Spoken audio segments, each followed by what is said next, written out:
Good afternoon, Venerable Dr. Professor and classmates. Today I'm going to another chapter, chapter 4, Pedagogy, of the oppressed. It's the same topic, but in a different theme of cultural action.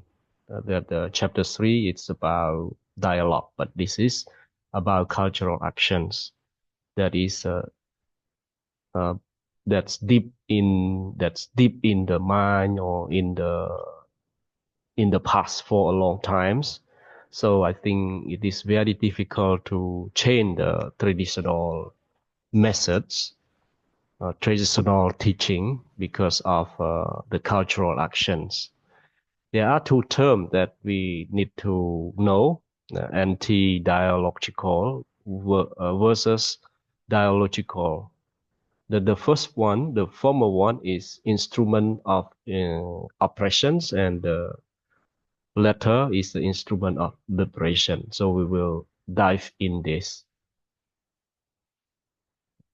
So the first slide, Paulo Freire, he mentioned about praxis versus activity.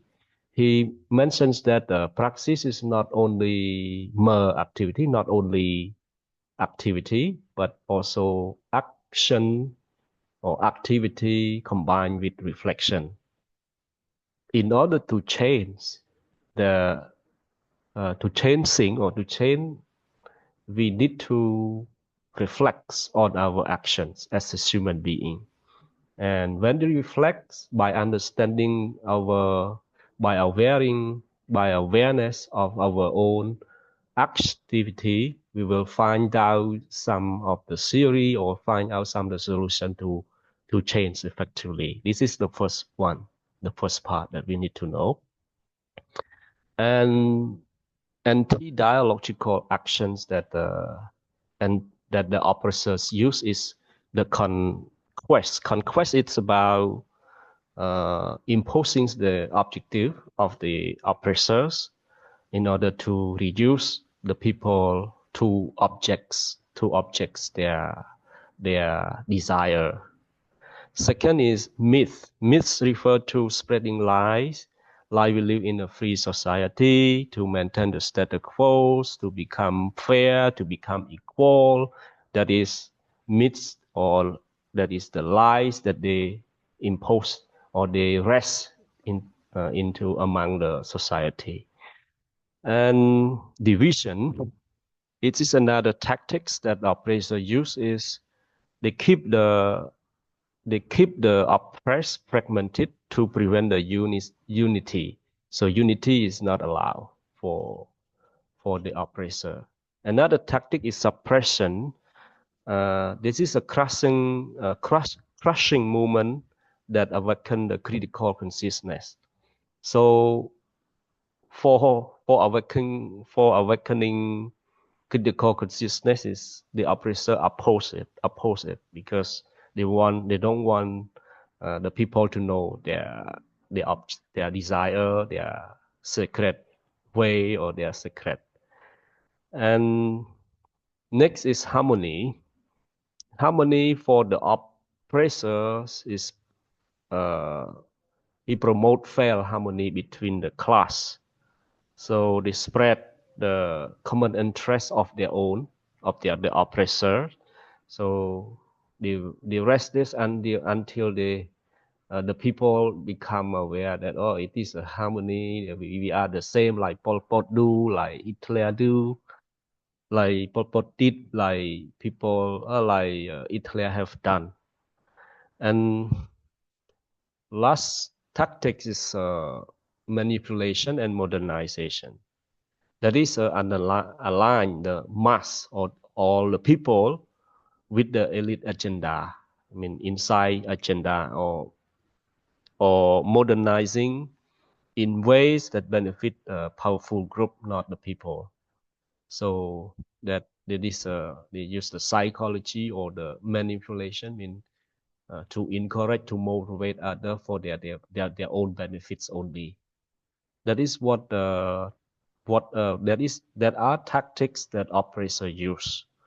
So in order to change or to revolutionize that status quo, that situation, or that traditional status, we need revolutionary leadership.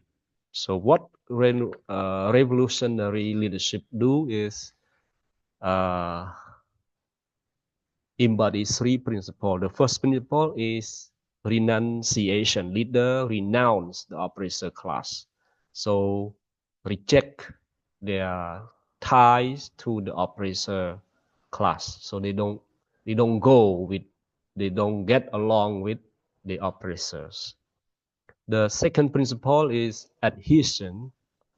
The adhesion, the revolutionary leadership understand why the oppressed might fear the freedom. So, like clinging to the magical exploration, for exploration for their suffering. So, adhesion means understand the oppressed why they don't change, why that way, or they have suffering before, or they have a difficulty, or they have struggle.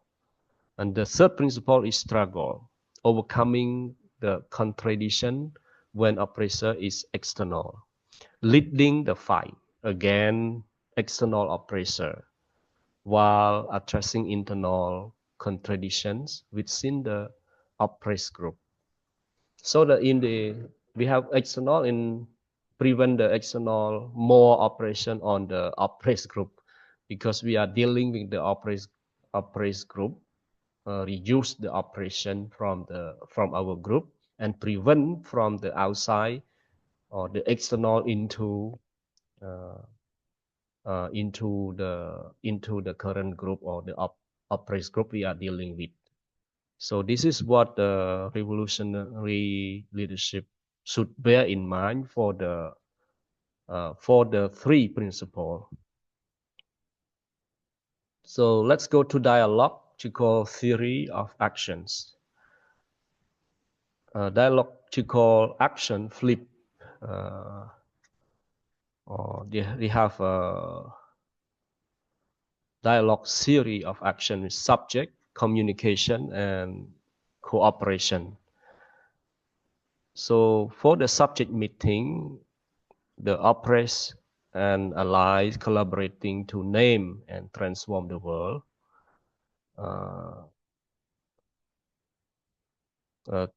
Another key principle is communication, love and unwilling through praxis. It is rooted in love, humility, and trust, unwilling through dialogue. So we need to do it through praxis, reflection on the action we have done. And another thing that the leader can do, or the cooperation, transform the reality together, not through top-down mandates, but can be cross.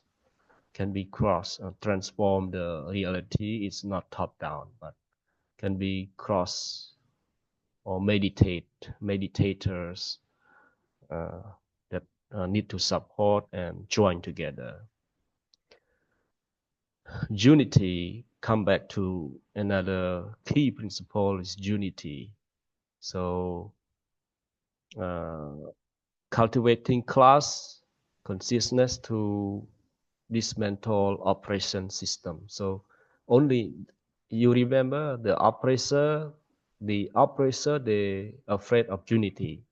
So what a revolutionary leader can do is to gather, to combine, to join in order to have a unity.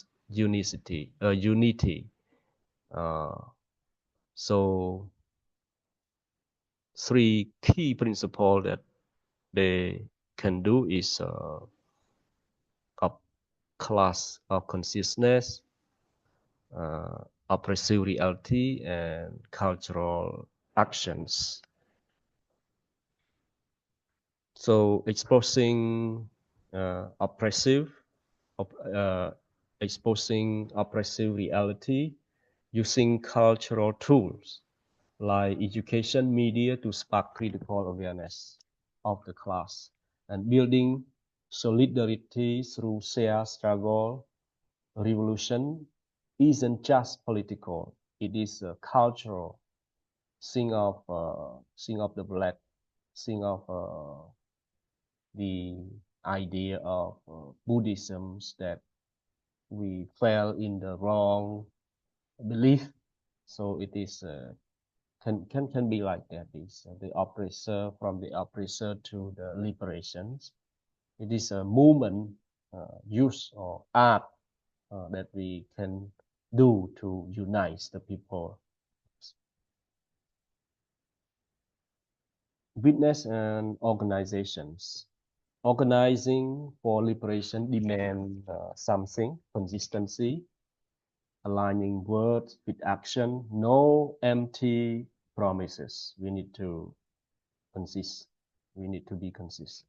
Boldness, embracing risk. It takes risk to change, to liberation. It's not easy to challenge the structure, the status quo. It is not easy. Faith, trusting the people, capacity to lead. To lead. Leaders must engage.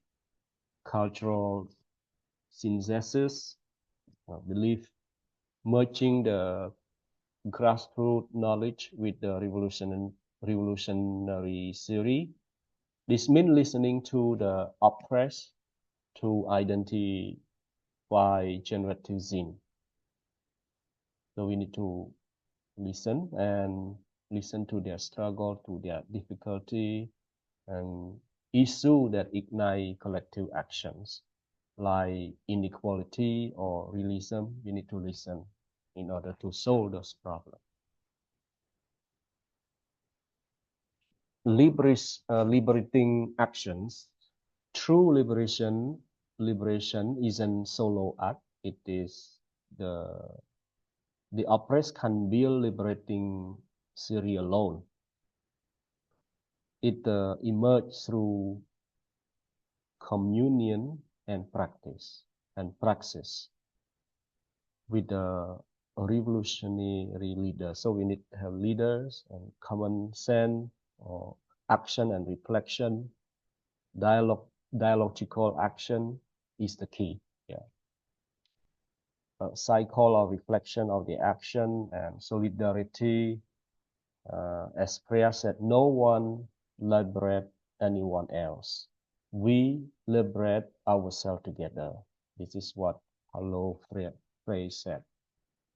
In closings, to recap, anti-dialogical action silence, dialogical action liberates. Cultural action isn't optional. It is the heartbeat of revolution. Let's reflect.